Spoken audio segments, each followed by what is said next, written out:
பாரிஜாத சீரியலை பற்றி தான் நம்ம இந்த வீடியோக்குள்ளே நம்ம பார்க்க போகிறோம். வாங்க நம்ம வீடியோக்குள்ளே போகலாம். ராகவியும் வர்ஷினியை தான் காட்டுறாங்க. அப்போ எங்கே பார்த்தோம்னா விஷால் இசையும் அவங்களுக்கு ராகவன் மேலே ஏதோ ஒரு சந்தேகம் வந்துடுது. அப்போ உடனே அவங்க சந்தேகப்பட்டு பார்த்தோம்னா அவங்க கோயிலுக்கு வராங்க. அதே நேரத்தில் விஷாலும் இசையும் கோயில் எல்லா பக்கமும் தேடிட்டு இருக்கிறாங்க. இங்கே பார்த்தோம்னா ராகவ் வர்ஷினிக்கிட்ட சொல்லியிருந்தாங்க, இதுக்கு முன்னாடி நம்மளுக்கு வேறு வாய்ப்பே கிடையாது. ஏன்னா சொல்ல போனாக்கி இதுக்கு முன்னாடி நம்ம அமைதியாக இருந்தோம்னா அம்மா ஏதாவது தப்பான முடிவு எடுத்துருவாங்க. ஏன்னா நம்ம விஷயம் தெரியாதனால அம்மா அசோக்குக்கும் உனக்கு கல்யாணம் பண்ணுன்னு சொல்லிட்டு முடிவு எடுத்துட்டாங்க. அது மட்டும் இல்லாமல் நீ இந்த மாதிரி ஒரு முடிவுக்கு வந்துட்ட. இதுக்கு மேடம் அமைதியாக இருக்கிறதுல எந்தவித பிரச்சனையும் கிடையாது வர்ஷினி. அதனால தான் நான் நம்மளுக்கு கல்யாணம் நடக்கிறதுக்காக எல்லா ஏற்பாடுமே பண்ணிட்டேன் அப்படின்னு சொல்லவும், அப்போ ஐயர் பார்த்தோம்னா மாலை எடுத்து கொடுக்குறாங்க. ரெண்டு பேரும் மாலையை மாற்றிக்கிடுங்க அப்படின்னு சொல்லும் போது வர்ஷினிக்கு ஒரு வித பதட்டமாகவே இருந்துட்டு இருக்கிறாங்க. ராகவ் நம்ம செய்கிறது ரைட்டாக தப்பான்னு கூட எனக்கு தெரியல அப்படின்னு சொல்லவும், இங்கே பாரு வர்ஷினி, இதுக்கு மேலே நம்ம அதை பற்றி யோசிக்கிற நிலைமையில நம்ம கடந்து வந்துட்டோம். அதனால வேற வழி இல்லை. நம்ம ரெண்டு பேரும் கல்யாணம் பண்ணிக்கிட்டு நம்ம வீட்டுக்கு போகலாம். அதுக்கப்புறம் அங்கே என்ன நடந்தாலும் பரவாயில்ல, நான் சமாளிக்கிறேன். நீ அம்மாவை பற்றி நீ கவலைப்பட வேண்டாம் அப்படின்னு சொல்லிட்டு வர்ஷினி கிட்ட சொல்லவும் வர்ஷினியும் ஒரு முடிவுக்கு வந்துருந்தாங்க. அடுத்தது அவங்க ரெண்டு பேரும் மாலையை மாற்றிக்கிட்டுதாங்க. அப்போ பார்த்தோம்னா ஐயர் தாலி எடுத்து கொடுக்குறாங்க. தாலியை பொண்ணு கழுத்தில் கெட்டுப்பா அப்படின்னு சொல்லிட்டு இருப்பராகவும் தாலி எடுக்கிறாங்க. வர்ஷினி கழுத்தில் கெட்டுறதுக்காக போகும்போது விஷாலும் இசையும் கரெக்டான நேரத்தில் பார்த்துருந்தாங்க. பார்த்ததுமே ஐயோ இது என்னது, இவங்க இப்படி தப்பான முடிவு எடுக்க போகிறாங்க. அது மட்டும் இல்லாமல் ஏதோ ஒரு அசம்பாவிதம் நடக்க போகுதுன்னு சொல்லி நினச்சோம். ஆனால் இந்த மாதிரிக்கு நடக்கும்னு சொல்லி கொஞ்சம் கூட எதிர்பார்க்கவே இல்லை அப்படின்னு சொல்லிட்டு அவங்க ரெண்டு பேரும் தடுக்கிறதுக்காக ஓடோடி வராங்க. ஆனால் ராகவ் வர்ஷினி கழுத்தில் தாலியை கட்டியிருந்தாங்க. இதை கொஞ்சம் கூட எதிர்பார்க்காத விஷாலும் இசையும் அப்படியே பதறி போய் இருக்கிறாங்க. என்னது இப்படி தப்பு பண்ணிட்டீங்களா அப்படின்னு சொல்லிட்டு இசையை கேட்டுட்டு இருக்கும் போது இப்போ விஷாலும் சொல்கிறாங்க, ராகவ் நீ அவசரப்பட்டுட்ட அப்படிங்கும் போது, இல்லை விஷால் நான் எல்லாத்தையும் பற்றி யோசனை பண்ணி தான் அந்த மாதிரி முடிவெடுத்து அப்படிங்கும் போது இப்போ இசை ராகவ் போட்டு திட்டுறாங்க.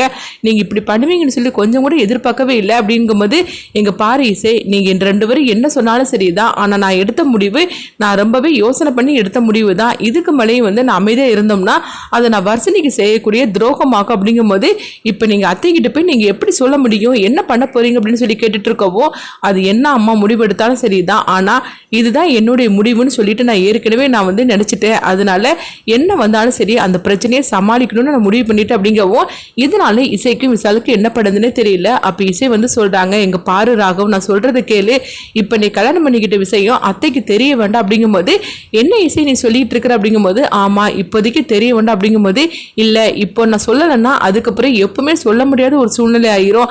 அதனால என்ன பிரச்சனை வந்தாலும் பரவாயில்ல, நான் வர்ஷினியை நான் வீட்டுக்கு அழைச்சிட்டு தான் போகும் அப்படிங்கும்போது, அப்போ இசை வர்ஷினிக்கிட்டே சொல்கிறாங்க, வர்ஷினி நீயாவது என்கிட்ட ஒரு வார்த்தை சொல்லக்கூடாது அப்படிங்கும்போது, இப்போ வர்ஷினி சொல்கிறாங்க, அக்கா எனக்கு இந்த விஷயம் தெரியாது, இங்கே வந்ததுக்கு அப்புறம் தான் இவர் எல்லா ஏற்பாடும் பண்ணி வச்ச விஷயமே தெரியும்.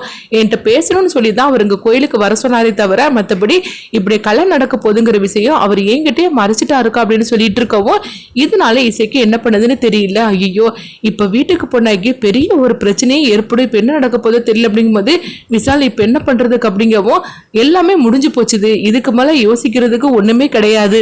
ராகவ் நீ இந்த மாதிரிக்கு கல்யாணம் பண்ணிக்க போகிறேன் வர்ஷினி அப்படின்னு ஒரு வார்த்தை நீ சொல்லக்கூடாது அப்படிங்கும்போது, நான் சொன்னோம்னா கண்டிப்பாக நீங்கள் ரெண்டு பேரும் வேண்டான்னு தான் சொல்லி தடுப்பீங்கன்னு எனக்கு நல்லாவே தெரியும். அதனால தான் நான் நானே முடிவெடுத்து இதில் இறங்கிட்டேன் அப்படின்னு சொல்லிட்டு இருக்கவும், எனக்கு வர்ஷினி வேணும், எனக்கு வர்ஷினியோட வாழ்க்கை எனக்கு முக்கியம், அவள் எதுவுமே தப்பான முடிவு எடுத்துடக்கூடாது இதுக்கு மேலேயும், அதனால தான் நான் அந்த முடிவுக்கு வந்துட்டேன். இதுக்கப்புறம் என்ன நடந்தாலும் நான் பார்த்துக்கிட்டது அப்படின்னு சொல்லிட்டு, வர்ஷினி வா நம்ம வீட்டுக்கு போகலாம் அப்படின்னு ராகவ் வர்ஷினியோட கையை பிடிச்சி அவங்க போகிறாங்க.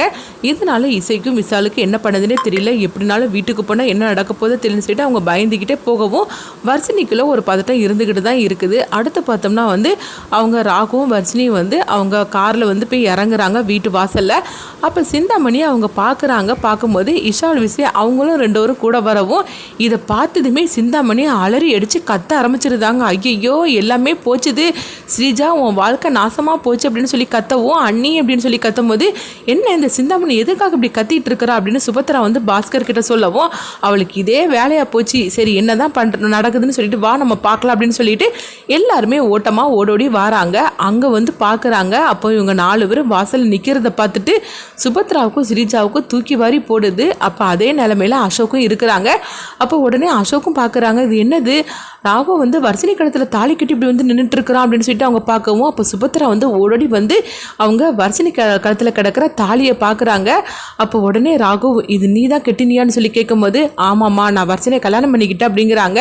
இப்படி சொன்னதுமே ஸ்ரீஜாவும் சிந்தாமணியும் அவங்களும் ஒருத்தருக்கு ஒருத்தர் பார்த்துட்டு இருக்கிறாங்க. அப்போ சுபத்ரா வந்து ராகவை பலார்னு போட்டு கன்னத்திலே போட்டு அரைகிறாங்க. உனக்கு எவ்வளோ தைரியம் இருந்தால் இந்த மாதிரி நீ செஞ்சிருப்படா அப்படின்னு சொல்லிட்டு இருக்கவும், வர்ஷினிக்கும் அசோக்கு தான் நான் கல்யாணம்னு சொல்லிக்கிட்டு நான் முடிவெடுத்து இருக்கிறேன். அது மட்டும் இல்லாமல் உனக்கு ஏற்கனவே கல்யாணம் நடந்து முடிஞ்சு போச்சுது, நீ இப்படி ஒரு தப்பான முடிவெடுப்புன்னு சொல்லி நான் நினைக்கவே இல்லை அப்படிங்கும். இப்போ ஸ்ரீஜா வந்து சொல்கிறாங்க, அதுதான் அந்த கூட இந்த நிற்கிறாளே இசை, இவ தான் இந்த மாதிரிலாம் வந்து எடுக்க சொல்லியிருப்பா, எல்லாமே இவ தலைமையில தான் நடந்திருக்கும், என் வாழ்க்கையே இப்போ நாசமாக போச்சுது, என் வாழ்க்கையை கெடுத்துட்டியடி அப்படின்னு சொல்லிக்கிட்டு ஸ்ரீஜா இன்னொரு பக்கம் கடந்து கத்திக்கிட்டு இருக்கவும், இப்போ சுபத்ரா வந்து சொல்கிறாங்க, இசை ஆனால் நீ வந்து இப்படிலாம் பண்ணுவேன்னு சொல்லி நான் கொஞ்சம் கூட எதிர்பார்க்கவே இல்லை, ஏற்கனவே கல்யாணத்தில் ஒன்னால தான் இந்த பிரச்சனைலாம் வந்தது, இப்போ வந்து இப்படி பண்ணியிருக்கிறியே, இதுக்கு எல்லாத்துக்கு நீதான காரணம் அப்படிங்கும் போது உடனே ராகு வந்து தடுக்கிறாங்க. அம்மா இந்த பிரச்சனைக்கு காரணம் யாருமே காரணம் கிடையாது, இது என்னுடைய சொந்த முடிவுமா, அதனால நீங்க இசையை நீங்க தப்பா நினைச்சுக்காதீங்க அப்படிங்கும் போது, என்னடா பேசிட்டு இருக்கிற வர்ஷினி, நீ இப்படி பண்ணுவேன்னு சொல்லி நான் நினைக்கவே இல்லை, உங்க அக்கா தான் எனக்கு துரோகம் பண்ணுனான்னு சொல்லி நினைச்சோம்னா நீ இப்ப அந்த லிஸ்ட்ல சேர்ந்துட்டீங்க அப்படின்னு சொல்லிட்டு இருக்கவும், அப்ப வர்ஷினி வந்து அத்தை என்ன மன்னிச்சிருங்கத்த அப்படின்னு சொல்லிட்டு சுபத்ராவோட காலில் வந்து அவங்க கெஞ்சி அளவும்,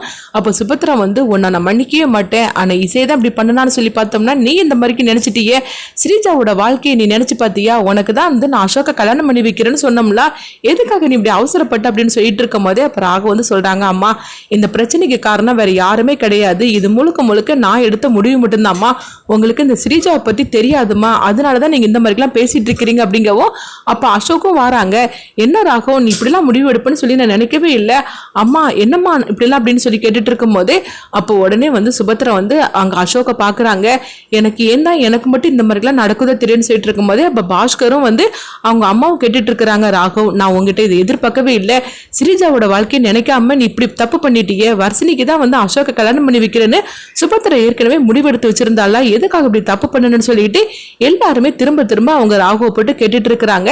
ராகவ் ஒரு கட்டத்துல உண்மையை போட்டு உடைப்பாங்களா, ஏற்கனவே நானும் வர்ஷினி சேர்ந்து வாழ்ந்துட்டோம், இப்ப வர்ஷினி அவங்க கன்சீவா இருக்கிறா அப்படின்னு சொல்லிட்டு உண்மையை போட்டு உடைச்சிருவாங்களா, அடுத்தது என்னெல்லாம் நடக்க போகுதுங்கிறத வெயிட் பண்ணி பார்க்கலாம்.